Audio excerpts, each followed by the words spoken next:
미군 병사가 북한으로 달려가 사라졌습니다. 세계에서 가장 위험한 국경선, 수백만 개의 지뢰가 묻힌 그곳을 스스로 넘어간 이 충격적인 사건의 진실은 무엇일까요? 그리고 그는 지금 어디에 있을까요? 세계에서 가장 위험한 국경선으로 불리는 곳에서 전대미문의 사건이 벌어졌습니다. 70년 넘게 남북이 총뿌리를 겨누며 대치하고 있는 그 경계선을 한 미군 병사가 자발적으로 뛰어넘어 북한으로 향했던 것이죠. 수백만 개의 지뢰가 땅속 깊숙이 묻혀 있고 높이 3m의 철조망이 끝없이 펼쳐진 군사 분계선을 돌파한 것도 놀랍지만 더욱 충격적인 것은 그가 도망친 것이 아니라 스스로 북한행을 택했다는 사실입니다.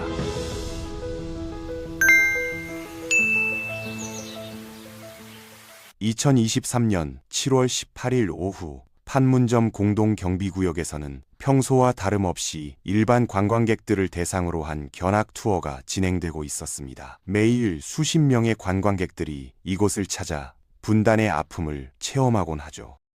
그날 투어 참가자 중에는 트래비스 킨이라는 23세의 미군 이등병도 섞여 있었습니다. 그는 약 1년 반 동안 한국에 주둔하며 복무해온 주한미군 소속으로 다른 참가자들과 별다른 교류 없이 조용히 견학에 참여하고 있었다고 합니다. 오후 3시경 평화롭던 견학 분위기가 갑작스럽게 급변했습니다. "저 남자를 막아야 해!" 라는 미군 병사의 급박한 외침이 공동경비구역 전체에 울려 퍼지기 시작했습니다. 킨 이등병이 돌연 북한 쪽을 향해 전력 질주하기 시작한 것입니다. 목격자들의 증언에 따르면 그는 큰 소리로 웃으면서 건물과 건물 사이를 마치 장애물 경기라도 하듯 능숙하게 뛰어다녔다고 합니다. 주변에 있던 한국군과 미군 경비병들이 필사적으로 그를 저지하려 했지만 킹 이등병은 이미 한국 영토를 벗어나 북한 영토 안으로 완전히 넘어간 뒤였습니다. 모든 상황이 불과 몇 분 사이에 벌어진 일이었죠. 이 사건이 국제적으로 더욱 큰 파장을 일으킨 이유는 킹 이등병이 원래부터 한반도 정세에 대해 잘 알고 있었을 주한미군 소속이었다는 점 때문입니다. 그렇다면 도대체 무엇이 그로 하여금 이런 극단적인 선택을 하도록 만들었을까요? 사실 킹 이등병의 북한행 배경에는 매우 복잡하고 어두운 사연이 숨어 있었습니다. 그는 2022년 10월 한국에서 폭행 혐의로 현행범 체포되어 구금되었던 전력이 있었습니다. 당시 그는 경찰차 문을 발로 차서 파손하고 공공물을 훼손하는가 하면 서울 시내의 한 유명 클럽에서도 술에 취해 소란을 피우며 여러 차례 문제를 일으켰던 것으로 알려졌습니다. 이러한 일련의 잘못으로 인해 킹 이등병은 무려 47일간이나 한국의 구치소에서 수감 생활을 해야 했고 2023년 7월 10일에야 겨우 석방될 수 있었습니다. 하지만 문제는 석방과 동시에 그를 기다리고 있던 또 다른 시련이었습니다. 미국 본토로 즉시 강제 송환되어 군사법정에서 징계 처분을 받아야 하는 절망적인 상황에 놓여 있었던 것이죠. 군사법정에서 유죄 판결을 받게 되면 불명예 전역은 물론이고 민간인으로 돌아가서도 취업이나 사회생활에 심각한 제약을 받게 될 것이 뻔했습니다. 젊은 나이에 인생이 완전히 망가질 수도 있는 기로에 서 있던 셈이죠. 바로 이런 절망적인 상황이 킹 이등병으로 하여금 극단적인 선택을 하도록 만든 주요 원인으로 분석되고 있습니다. 18일 인천공항으로 향하던 호송 과정에서 그는 어떻게든 틈을 노려 홀연히 사라져버렸습니다. 그리고 미리 예약해둔 것으로 보이는 판문점 견학 투어에 나타나 허가 없이 군사 분계선을 넘어버린 것이죠. 이런 일련의 상황들을 종합해보면 킹 이등병이 징계 처분을 피하기 위해 북한으로의 망명을 시도했다는 추측이 상당한 설득력을 갖게 됩니다. 하지만 세계에서 가장 반미 성향이 강하고 개인의 자유가 극도로 제한된 나라로 일부러 도망친다는 것은 상식적으로 도저히 이해하기 어려운 선택이 아닐 수 없습니다. 더욱이 주한미군으로 1년 반 동안 복무했다면 북한의 실상에 대해서도 어느 정도는 파악하고 있었을 텐데 굳이 망명 목적지로 북한을 선택했다는 것은 여러모로 부자연스러운 측면이 많습니다. 아마도 순간적인 판단 착오이거나 극도의 절망감에 빠져 제대로 된 사고를 할 수 없는 상태였거나 아니면 우리가 아직 모르는 다른 복합적인 이유가 있었을 것으로 추정할 수밖에 없는 상황입니다. 흥미로운 점은 북한이라는 나라가 한국인들에게는 절대 방문할 수 없는 금지된 땅이라는 사실입니다. 한국 여권을 가진 사람은 정부의 특별한 승인 없이는 북한 땅을 밟을 수 없습니다. 반면 미국인이나 유럽인들은 관광 목적으로 북한을 방문할 수 있는 경우가 있습니다. 실제로 2010년대 중반까지만 해도 서양 관광객들을 대상으로 한 북한 관광 상품이 존재했고, 평양의 거리를 걷거나 판문점을 북한 측에서 바라보는 특별한 경험을 할 수 있었죠. 하지만 2017년 미국인 대학생 오토 원비어가 북한 호텔에서 선전물을 훔친 혐의로 체포되어 15년 노역형을 선고받고 혼수 상태로 미국에 송환된 지 며칠 만에 사망하는 비극적인 사건이 발생했습니다. 이 사건 이후 미국 정부는 자국민의 북한 여행을 전면 금지했고, 대부분의 서방 국가들도 북한 여행을 극도로 제한하게 되었습니다.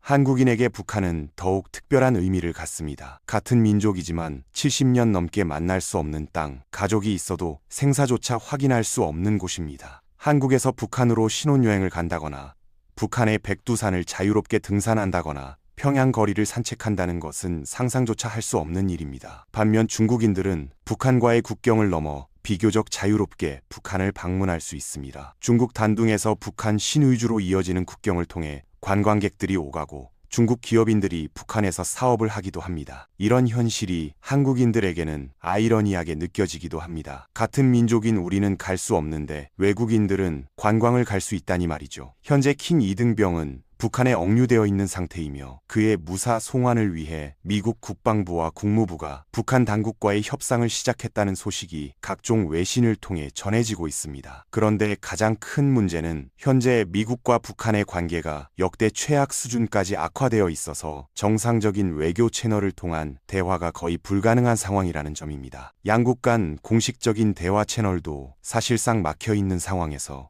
이런 돌발적인 사건을 해결하기 위한 협상이 과연 순조롭게 진행될 수 있을지에 대해서는 많은 전문가들이 회의적인 전망을 내놓고 있습니다. 북한 측에서 킹 이등병을 앞으로 어떤 방식으로 처우할 것인지는 여전히 안개 속에 쌓여 있는 상황입니다. 그는 단순한 하급 군인에 불과하기 때문에 군사 기밀이나 정보 수집 목적으로서의 활용 가치는 상당히 제한적일 것으로 판단됩니다. 따라서 북한 입장에서도 그를 장기간 억류할 실질적인 이익은 그리 크지 않을 것이라는 분석이 지배적입니다. 오히려 외교적 협상 카드로 적절히 활용한 뒤 때가 되면 석방할 가능성이 높다고 여러 전문가들이 예상하고 있습니다. 반면 일부 북한 전문가들과 탈북자들은 이번 사건을 완전히 다른 관점에서 바라보고 있습니다. 킹 이등병이 자신의 의지로 북한 땅을 밟았다는 사실 자체를 근거로 삼아 대규모 선전 활동에 활용할 가능성이 있다는 것입니다. 미국인조차도 찾아오고 싶어 할 정도로 북한은 훌륭한 나라이며 미국보다 북한이 더 살기 좋은 곳이다 라는 식의 체제 선전 도구로 이용될 수 있다는 우려가 제기되고 있는 것이죠. 실제로 북한은 과거에도 이런 유사한 사례들을 자신들의 체제 우월성을 홍보하는 선전 도구로 적극 활용해온 전례가 여러 차례 있었기 때문에 이런 우려가 단순한 기우만은 아닐 것으로 보입니다. 가장 유명한 사례는 1960년대에 북한으로 망명한 미국인 제임스 드레스녹의 경우입니다. 그는 한국전쟁 휴전 이후 비무장지대를 넘어 북한으로 들어간 4명의 미군 탈영병 중 한 명이었습니다. 드레스녹은 북한에서 40년 넘게 살면서 북한 선전 영화에 출연하고 외국인들에게 영어를 가르치는 일을 했습니다. 북한 당국은 그를 미 제국주의의 억압에서 벗어나 사회주의 낙원을 찾아온 용감한 투사로 선전했고, 그의 존재 자체가 북한 체제의 우월성을 증명하는 살아있는 증거로 활용되었습니다. 드레스녹은 2016년 북한에서 사망했는데, 그가 북한을 떠나고 싶어 했는지 아니면 진심으로 북한에서의 삶에 만족했는지는 여전히 논란의 대상입니다. 그의 아들들은 나중에 탈북에 성공했고 북한에서의 삶이 결코 자유롭지 않았다고 증언했습니다. 또 다른 사례로는 1960년대에 북한으로 납치된 일본인들의 이야기가 있습니다. 북한은 1970년대와 1980년대에 걸쳐 일본 해안가에서 수십 명의 일본인을 납치했습니다. 이들은 북한 공작원들에게 일본어와 일본 문화를 가르치는 교사 역할을 강요받았고, 일부는 북한 선전 방송에 출연하기도 했습니다. 2002년 북한은 13명의 일본인을 납치한 사실을 공식적으로 인정했고, 이 중 5명이 일본으로 귀환할 수 있었습니다. 하지만 나머지 8명은 북한이 이미 사망했다고 주장하면서 송환을 거부했고, 이 문제는 지금까지도 북일 관계의 최대 현안으로 남아 있습니다. 한국인 납북자의 경우는 더욱 비극적입니다. 한국전쟁 당시 북한에 의해 강제로 끌려간 사람이 최소 8만 명 이상으로 추정되며 전쟁 이후에도 수백 명의 한국인이 북한에 납치되었습니다. 대표적인 사례가 1969년 북한에 납치된 대한항공 YS-11기 승객과 승무원들입니다. 이 중 일부는 수십 년 후 탈북에 성공했지만 대부분은 북한에서 생을 마감했거나 여전히 북한에 억류되어 있을 것으로 추정됩니다. 당분간은 상황이 급격하게 변할 가능성은 그리 높지 않아 보이기 때문에 앞으로의 전개 과정을 차분히 지켜보며 신중하게 대응해 나가는 것이 최선의 방법일 것 같습니다. 킹 2등병의 처우 문제는 잠시 뒤로 미뤄두고 이번에는 더욱 근본적이고 중요한 궁금증을 해결해 보도록 하겠습니다. 도대체 그토록 삼엄하고 엄격하게 감시되고 있는 군사 분계선이 어떻게 이렇게 쉽게 돌파될 수 있었던 것일까요? 현재의 군사 분계선이 만들어진 역사적 배경부터 차근차근 살펴보면 전체적인 상황에 대한 이해가 훨씬 쉬워집니다. 이 경계선이 설정된 직접적인 계기는 바로 한반도의 주도권을 두고 벌어진 6.25 전쟁이었습니다. 북한 편에는 중국과 소련이, 남한 편에는 미국을 비롯한 총 16개국이 참전하면서 전쟁은 사실상 국제전 양상으로 크게 확대되었습니다. 양측 모두 막대한 인명피해를 입으며 전황이 교착 상태에 빠진 가운데 개전 약 3년 뒤인 1953년 7월 판문점에서 정전협정이 체결되었습니다. 이 협정으로 인해 모든 전투행위는 일단 중단되었지만 중요한 것은 6.25 전이 완전히 끝난 것은 결코 아니라는 점입니다. 지금도 여전히 정전 상태가 유지되고 있을 뿐이라는 것이죠. 따라서 현재의 군사 분계선도 엄밀히 말하면 확정된 국경이 아니라 임시적이고 일시적인 정전선에 불과한 성격을 갖고 있습니다. 남북한이 실질적으로 지배하고 통제하는 영역을 구분하는 경계선으로서 지금까지 70년 넘게 그 역할을 해오고 있는 것입니다. 더 정확하고 구체적으로 설명하자면 이 경계선은 육지에서 끝나는 것이 아니라 동해와 서해까지 연장되어 해상 경계선을 형성하고 있습니다. 문제는 한국과 북한이 서로 다른 범위를 자국의 영해라고 주장하고 있다는 점입니다. 특히 북한은 종종 이런 해상 경계선을 의도적으로 침범하여 남한 측 영해에서 불법 조업을 하거나 군사적 도발을 감행하기도 합니다. 서해 북방한계선을 둘러싼 지속적인 분쟁과 갈등이 바로 이런 복잡한 문제에서 비롯된 것이라고 할 수 있습니다. 한국에서는 북방한계선 인근에서 여러 차례 심각한 군사적 충돌이 발생했습니다. 1999년 제1연평 해전, 2002년 제2연평 해전에서는 남북한 해군이 직접 교전을 벌였고 한국 해군 장병들이 전사하는 비극이 일어났습니다. 2010년에는 북한의 어뢰 공격으로 천안함이 침몰하여 46명의 장병이 목숨을 잃었고 같은 해 연평도 포격 도발로 민간인을 포함한 4명이 사망했습니다. 이런 사건들은 한반도의 긴장 상태가 단순한 말장난이 아니라 언제든 실제 전투로 이어질 수 있는 위험한 현실임을 보여줍니다. 또한 군사 분계선으로부터 남북으로 각각 2km씩 떨어진 총 4km 폭의 지역은 특별히 비무장지대로 설정되어 관리되고 있습니다. 이 구역의 명칭에서 알 수 있듯이 중화기의 반입과 배치는 엄격히 금지되어 있고 오직 권총 같은 경화기만 허용되고 있습니다. 바로 이런 특별한 성격 때문에 비무장지대는 남북한 정상들이 만나서 대화를 나누는 장소로 여러 차례 활용되어 왔습니다. 가장 기억에 남는 장면 중 하나는 2019년 트럼프 전 미국 대통령이 역사상 처음으로 군사 분계선을 넘어 북한 측 영토에 발을 디디는 모습이 전 세계에 생중계되었던 일입니다. 당시 트럼프 대통령과 김정은 위원장이 판문점에서 즉흥적으로 만나 악수를 나누고 함께 군사 분계선을 넘나드는 장면은 전 세계를 놀라게 했습니다. 재임 중인 미국 대통령이 북한 땅을 밟은 것은 역사상 처음 있는 일이었고 이는 한반도 평화를 향한 상징적인 제스처로 받아들여졌습니다. 하지만 비무장지대 내에서 실제로 안전이 완전히 보장되는 지역은 전체 면적 중 극히 일부분에 불과합니다. 나머지 대부분의 지역에는 무려 200만 가 넘는 엄청난 수의 지뢰가 곳곳에 매설되어 있어서 일반인의 통행이 사실상 완전히 불가능합니다. 이런 광활한 지뢰밭 사이사이에는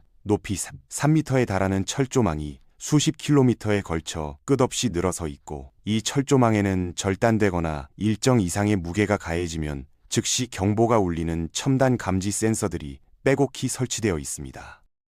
이런 3중, 4중의 철저한 보안 시설들이 외부인의 무단 침입이나 사람들의 자유로운 왕래를 완벽하게 차단하고 있는 것이 현재 군사 분계선 일대의 실상입니다. 역설적이게도 비무장지대는 인간의 출입이 통제되면서 생태계의 보고로 변모했습니다. 70년 넘게 인간의 손길이 닿지 않은 이곳에는 멸종위기 동식물들이 서식하고 있으며 한반도 고유의 자연 생태계가 그대로 보존되어 있습니다. 두루미, 제두루미 같은 희귀 조류들이 이곳에서 겨울을 나고 사냥, 사향노루 같은 멸종위기 포유류도 발견됩니다. 어떤 환경학자들은 비무장지대를 세계 자연유산으로 등재하자는 제안을 하기도 했습니다. 전쟁의 상처가 만들어낸 역설적인 자연보호구역인 셈이죠. 그렇다면 유일한 안전지대라고 할 수 있는 곳이 어디일까요? 바로 군사분계선, 바로 위에 위치한 판문점 공동경비구역입니다. 말 그대로 북한과 한국이 공동으로 관리하고 운영하는 매우 특별하고 독특한 시설이라고 할 수 있습니다. 김정은 북한 국무위원장과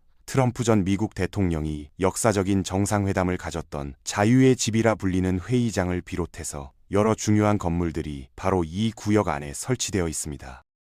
6.25 전쟁 정전협정이 체결된 역사적인 장소인 회의장 건물도 바로 같은 지역에 위치해 있습니다. 더욱 흥미로운 점은 이곳이 사전 신청을 통해 일반인들도 견학 투어에 참가할 수 있는 전 세계에서 유일무이한 장소라는 것입니다. 특히 회의장 건물 내부로도 군사 분계선이 지나가기 때문에 일반 관광객들이 합법적이고 안전하게 북한 쪽 영토에 잠시나마 발을 디딜 수 있는 극히 귀중하고 특별한 기회를 제공하고 있습니다. 킹 이등병도 바로 이런 투어 프로그램을 통해 공동경비구역을 방문하게 된 것이었습니다. 판문점 투어에 참가하려면 엄격한 규정을 따라야 합니다. 짧은 치마나 찢어진 청바지 같은 복장은 금지되며 투어 중에는 북한 측을 향해 손짓이나 몸짓을 하는 것도 엄격히 통제됩니다. 가이드의 지시를 따르지 않으면 즉시 투어가 중단될 수 있습니다. 이런 엄격한 규정에도 불구하고 매년 수만 명의 관광객들이 이곳을 찾아 분단의 현실을 직접 눈으로 확인합니다. 여기까지만 듣고 보면 의외로 간단하게 북한으로 넘어갈 수 있다고 생각하는 사람들이 있을 수도 있습니다. 하지만 실제 현실은 전혀 그렇지 않습니다. 회의장 내부에서 북한 쪽으로 이어지는 출입문 앞에는 항상 북한 인민군 병사가 무장한 채 지키고 서 있어서 관광객들의 자유로운 출입은 당연히 절대 불가능합니다. 또한 공동경비구역 전체 주변에는 상시적으로 남북 양측의 무장한 경비병들이 삼엄한 경계 태세를 유지하며 순찰을 돌고 있기 때문에 무단 이탈이나 월경 시도는 원천적으로 차단되어 있습니다. 따라서 킹 이등병처럼 갑자기 뛰어나가서 경계선을 넘는다는 것은 본래 거의 불가능에 가까운 일이라고 봐야 합니다. 그럼에도 불구하고 과거 사례들을 자세히 되돌아보면 군사분계선을 넘어 월경에 성공한 극소수의 사례들이 존재하기는 합니다. 가장 대표적이고 세계적으로 주목받았던 경우가 바로 2017년 11월에 발생한 북한 인민군 병사의 목숨을 건 탈북 사건이었습니다. 당시 그 북한 군인은 군용 차량을 이용해 군사 분계선 근처까지 이동한 뒤 차에서 뛰어내려 한국 쪽을 향해 전력 질주하기 시작했습니다. 뒤쫓아온 북한 경비병들이 불과 몇 미터 떨어진 가까운 거리에서 자동 소총으로 수십 발의 총탄을 퍼부었지만 그는 온몸에 총상을 입으면서도 필사적으로 달려서 기적적으로 탈북에 성공할 수 있었습니다. 최소 4발 이상의 총탄을 맞고도 목숨을 건진 이 용감한 병사는 한국으로 넘어온 뒤 응급수술을 받았고 현재는 한국에서 완전히 새로운 삶을 살아가고 있다고 알려져 있습니다. 이 병사의 구출 과정은 드라마보다 더 극적이었습니다. 한국군 병사들이 북한군의 총격이 멈춘 직후 신속하게 현장으로 달려가 쓰러진 탈북자를 발견했고 그를 들것에 실어 후송했습니다. 헬기로 긴급 이송된 그는 아주대병원에서 이국종 교수팀의 5시간에 걸친 대수술을 받았습니다. 수술 과정에서 그의 몸속에서는 총알뿐만 아니라 엄청난 수의 기생충이 발견되어 북한 주민들의 열악한 건강 상태가 드러나기도 했습니다. 그런데 이 과정에서 벌어진 일들을 자세히 살펴보면 더욱 놀라운 사실들을 발견할 수 있습니다. 북한 경비병 중 한 명이 탈북자 추격에만 열중한 나머지 실수로 한국 쪽 영토에 무단 침입했을 뿐만 아니라 비무장지대인 공동경비구역 내에서 한국 방향으로 총격을 가하는 일까지 벌어졌습니다. 이는 명백한 유효전쟁 정전협정 위반 행위였습니다. 예상치 못한 긴급 상황에 당황해서 협정 내용을 깜빡 잊고 실수를 범한 것일까요? 아니면 알고도 의도적으로 발포한 것일까요? 북한 측의 진짜 의도는 여전히 불분명한 상태로 남아 있습니다. 하지만 분명하게 확인할 수 있는 것은 비무장지대라고 해도 이런 예기치 못한 돌발 상황을 계기로 얼마든지 대규모 무력 충돌로 확전될 가능성이 충분히 존재한다는 무서운 사실입니다. 남북한 모두 이런 잠재적 위험성을 너무도 잘 알고 있기 때문에 비무장지대 인근 약 4km 지역에는 총 100만 명 이상의 대규모 병력과 2만 대가 넘는 각종 장갑 차량, 수만 발의 포탄, 그리고 상당량의 화학무기와 생물학무기까지 공격과 방어를 위해 전략적으로 배치되어 있습니다. 즉, 비무장지대에서 조금만 떨어진 곳에는 완전 무장한 대규모 군대가 24시간 상주하면서 예기치 못한 모든 상황에도 즉시 대응할 수 있도록 최고 수준의 경계태세를 항상 유지하고 있는 것이 한반도의 엄연한 현실입니다. 특히 북한은 휴전선 일대에 장사정포를 대량 배치해두고 있는데 이 포들은 서울을 포함한 수도권 전역을 사정거리 안에 두고 있습니다. 전쟁이 발발하면 불과 몇 분 만에 서울에 수천 발의 포탄이 떨어질 수 있다는 분석도 있습니다. 이런 이유로 한국군과 주한미군은 항상 최고 수준의 경계태세를 유지하고 있으며 매년 대규모 한미연합 군사훈련을 실시합니다. 이런 극도의 긴장 상태와 일촉즉발의 위험한 대치 상황이 한반도에서는 무려 수십 년째 지속되고 있습니다. 군사 분계선을 사이에 두고 아슬아슬한 균형과 평화가 유지되고 있는 듯 보이지만 실상은 아주 작은 불씨 하나만으로도 돌이킬 수 없는 큰 전쟁으로 확산될 수 있는 극한의 위험성을 항상 안고 있는 셈입니다. 바로 이런 맥락에서 볼 때 이번 킹 이등병의 무단 월경 사건도 자칫 잘못 처리되었다면 심각한 외교적 갈등은 물론이고 더 큰 군사적 충돌로까지 번질 수 있었던 매우 위험천만한 상황이었다고 평가할 수 있습니다. 앞으로 북한이 킹 이등병을 구체적으로 어떤 방식과 절차를 통해 처리할 것인지는 북미 관계의 전반적인 흐름과 북한 내부의 정치적 계산, 그리고 국제사회의 압력 등 여러 복합적인 변수들에 따라 크게 달라질 것으로 예상됩니다. 만약 북한이 미국과의 관계 개선이나 경제 제재 완화 등을 위한 협상의 여지를 남겨두고 싶다면 비교적 이른 시일 내에 킹 이등병을 석방할 가능성이 높을 것입니다. 반대로 현재의 대미 강경 기조를 더욱 강화하고 압박 수위를 한층 더 높이려 한다면 상당 기간 동안 그를 억류하면서 다양한 정치적 목적으로 활용하려 할 수도 있을 것입니다. 다만 객관적으로 판단해 볼 때 하급 군인 한 명의 문제 때문에 국제적 고립을 자초하거나 불필요한 외교적 마찰을 확대 재생산할 이유는 북한으로서도 그리 많지 않을 것이므로 결국은 적절한 선에서 협상을 통한 해결책을 모색할 가능성이 가장 높다는 것이 대다수 전문가들의 중론입니다. 한편으로는 이번 사건이 판문점 견학 투어 프로그램의 전반적인 보안 체계와 안전관리 시스템에 대한 전면적인 재검토로 이어질 가능성도 상당히 높아 보입니다. 아무리 예외적이고 특수한 상황이라고 해도 일반 관광객 신분으로 참가한 사람이 이렇게 비교적 쉽게 군사 분계선을 넘을 수 있다는 것은 분명히 현행 보안 시스템에 허점이나 사각지대가 존재한다는 의미이기 때문입니다. 따라서 앞으로는 투어 참가자들에 대한 더욱 엄격하고 세밀한 사전 신원 조회와 배경 심사는 물론이고 현장에서의 보안 조치와 감시 체계도 한층 더 강화될 것으로 예상됩니다. 실제로 킹 이등병 사건 이후 판문점 투어는 한동안 중단되었다가 보안 절차를 대폭 강화한 후 재개되었습니다. 투어 참가자들은 이제 더욱 엄격한 신원 확인 절차를 거쳐야 하며 투어 중 가이드와의 거리 유지, 지정된 구역 이탈 금지 등의 규정이 한층 더 철저하게 적용되고 있습니다. 결국 이 모든 복잡하고 위험한 상황들은 여전히 분단된 채로 남아있는 한반도의 비극적 현실을 극명하게 보여주는 대표적인 사례라고 할 수 있을 것입니다. 무려 70년이 넘는 긴 세월 동안 이어져 온 불완전한 정전체제 하에서 남과 북이 서로를 향해 총뿌리를 겨누며 끝없는 대치를 계속하고 있는 이 모든 상황이 얼마나 불안정하고 위험한 것인지를 전 세계에 다시 한번 분명하게 일깨워준 매우 상징적인 사건이었다고 평가할 수 있습니다. 트래비스 킹 이등병의 사건은 단순히 한 개인의 충동적인 행동을 넘어 한반도를 둘러싼 복잡한 국제관계와 70년 넘게 해결되지 않은 분단의 문제,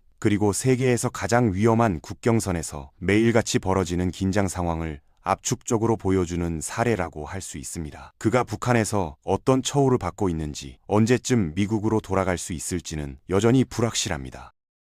흥미롭게도 킹 이등병과 유사한 상황에 처했던 과거 사례들을 살펴보면 북한의 대응 패턴을 어느 정도 예측해 볼 수 있습니다. 2014년에는 미국인 여행객 매튜 토드 밀러가 북한 입금사 과정에서 관광 비자를 찍고 북한 망명을 요청하는 사건이 발생했습니다. 그는 약 6개월간 북한에 억륜되었다가 미국 정부의 협상 끝에 석방되어 귀환할 수 있었습니다. 비슷한 시기에 북한을 방문했던 미국인 관광객 제프리 에드워드 파울도 북한에서 종교 활동을 했다는 혐의로 체포되어 약 6개월간 억류되었다가 풀려났습니다. 이런 사례들을 보면 북한이 미국인을 장기간 억류하기보다는 적절한 시점에 석방하는 경향이 있음을 알 수 있습니다. 하지만 앞서 언급한 오토 워비어의 비극적인 사례처럼 북한 억류가 항상 해피엔딩으로 끝나는 것은 아닙니다. 원비어는 15년 노역형을 선고받고 1년 반 가까이 북한에 억류되었는데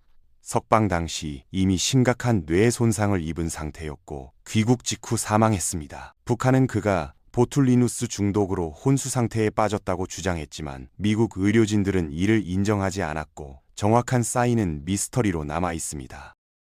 이 사건은 북한에 억류되는 것이 얼마나 위험한 일인지를 극명하게 보여주었고 미국 정부가 자국민의 북한 여행을 전면 금지하는 계기가 되었습니다. 킹 이등병의 경우는 이전 사례들과 다른 독특한 측면이 있습니다. 그는 관광객이 아니라 주한미군 소속 현역 군인이었고 북한이 아닌 한국에서 법적 문제를 일으켰으며 자발적으로 군사분계선을 넘어 북한으로 들어갔다는 점에서 선례를 찾기 어려운 특수한 케이스입니다. 이런 복잡한 상황 때문에 북한이 그를 어떻게 다룰지 예측하기가 더욱 어려운 것입니다. 북한 입장에서는 킹 이등병을 통해 얻을 수 있는 것이 그리 많지 않습니다. 그는 기밀 정보에 접근할 수 있는 위치에 있지 않았고 단순히 징계를 피해 도망친 하급 병사에 불과합니다. 따라서 정보 수집 차원에서의 가치는 제한적입니다. 하지만 선전 목적으로는 어느 정도 활용할 여지가 있습니다. 미국 군인조차 자본주의의 억압을 견디지 못하고 사회주의 조국을 찾아왔다는 식의 프로파간다에 이용될 수 있기 때문입니다. 실제로 북한은 과거에도 이런 방식으로 탈영 미군들을 선전에 활용한 전례가 있습니다.